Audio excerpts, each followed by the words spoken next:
गणपती बाप्पा मोरया. एका शहरात एक म्हातारं राहत होतं. त्याच्याकडे बरीच प्रॉपर्टी होती. त्याची पोरं पण त्याला चांगलं सांभाळत होती. वेळच्या वेळी जेवण, कपडा लत्ता, दवाखाना सगळं काही व्यवस्थित होतं. पण त्याची पोरं म्हाताऱ्याला खर्चायला पैसेच देत नव्हती. पैसे मागितले तर म्हणायची, आबा तुम्हाला कशाला हवेत पैसे? काही आणायचं असेल तर सांगा, लगेच घेऊन येतो. आता म्हातारा असलं म्हणून काय झालं, प्रत्येकाचे काही ना काही शौक असतातच. मग एके दिवशी म्हाताऱ्याने शक्कल लढवली आणि घराबाहेर मोठ्या ठळक अक्षरात एक बोर्ड लावला, येथे अक्कल विकली जाते. त्याचं घर नेमकं बाजाराच्या मध्यभागी होतं. प्रत्येकजण तिथून जात असताना त्या बोर्डकडे पाहून हसायचे आणि म्हणायचे, या म्हाताऱ्याला एड लागलंय, अक्कलेचे कुठे दुकान असतं का? पण म्हाताऱ्याला पूर्ण खात्री होती की एक दिवस त्याचे दुकान नक्की चालेल. एक दिवशी एक श्रीमंत व्यापाराचा मुलगा तिथून गेला.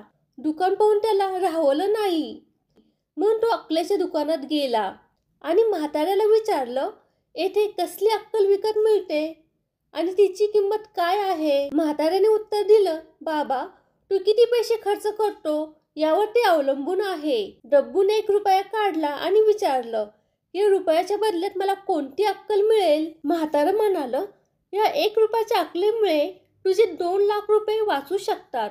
डब्बूने 1 रुपया दिला आणि म्हाताऱ्याने त्याला एका कागदावर लिहून दिलं, जिथे 2 लोक भांडण करत असतात तिथे थांबणे मूर्खपणा आहे. डब्बूने घरी जाऊन तो कागद आपल्या वडिलांना दाखवला. महाकंजूस वडिलांना कागद पाहून राग आला. ते तरातरा चालत म्हाताऱ्याच्या दुकानात आले आणि त्यांच्या अंगावर कागद फेकून म्हणाले, माझ्या मुलाने तुला दिलेला 1 रुपया आत्ताच्या आत्ता परत कर. म्हातारं म्हणालं, ठीक आहे परत देतो, पण माझी एक अट आहे की तुमचा मुलगा मी दिलेला सल्ला कधीच अंमलात आणणार नाही. कंजूस व्यापाराने वचन दिलं आणि म्हाताऱ्याने तो 1 रुपया परत दिला. त्यानंतर 2-4 दिवस निघून गेले आणि एके दिवशी त्या नगराचा राजा आपल्या 2 राण्यांना बरोबर घेऊन जोहरी बाजारातून जात होता. तेव्हा दोन्ही राण्यांना एक हिऱ्याचा हार खूपच आवडला. दोघींनी मनातल्या मनात ठरवलं की महालात पोहोचल्यावर आपल्या दासीला पाठवून हार मागून घ्यायचा. योगायोगाने दोन्ही दास्या एकाच वेळी तो हार घेण्यासाठी तिथे पोहोचल्या.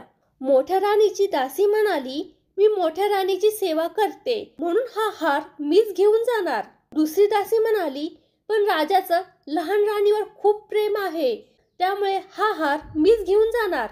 डब्बू त्या दुकानाजवळ उभा राहून त्या दोघींचे भांडण पाहत होता. मग त्या दोन्ही दास्या म्हणाल्या, आम्ही आमच्या राणीकडे तक्रार करू. आणि जाता जाता डब्बूला म्हणाल्या, तू सगळं काही पाहिले आहेस म्हणून काही झाले तर याची साक्ष तू द्यायची. दासींनी आपापल्या राणीकडे आणि राण्यांनी राजाकडे तक्रार केली. राजाने दासींची चांगलीच क्लास घेतली. दोन्ही दासी राजाला म्हणाल्या, तुमचा आमच्यावर विश्वास नसेल तर तिथे उभे असलेल्या डब्बूला विचारा.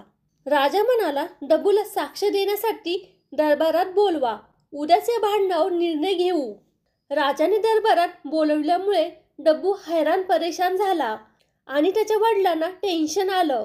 मग ते दोघे अक्कलेच्या दुकानात गेले. म्हाताऱ्याची माफी मागितली आणि मदतही मागितली. म्हातारा म्हणाला, मी मदत करेल, पण आता जी मी अक्कल देईन त्याची किंमत 10,000 रुपये आहे. डब्बूचे महाकंजूस वडील देऊ का नको असा विचार करीत त्यांनी 10,000 रुपये दिले. मग म्हाताऱ्याने त्यांना अक्कल दिली. साक्षीच्या वेळी डब्बू हा वेडा असल्याचे नाटक करेल आणि दास्यांविरुद्ध काहीही सांगणार नाही.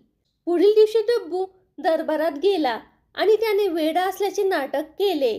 राजा म्हणाला, वेड्याच्या साक्षीवरती विश्वास ठेवता येणार नाही म्हणून त्याला परत पाठविण्यात आले आणि राजाने आदेश दिला की दोन्ही राण्यांनी आपल्या दासींना शिक्षा करावी.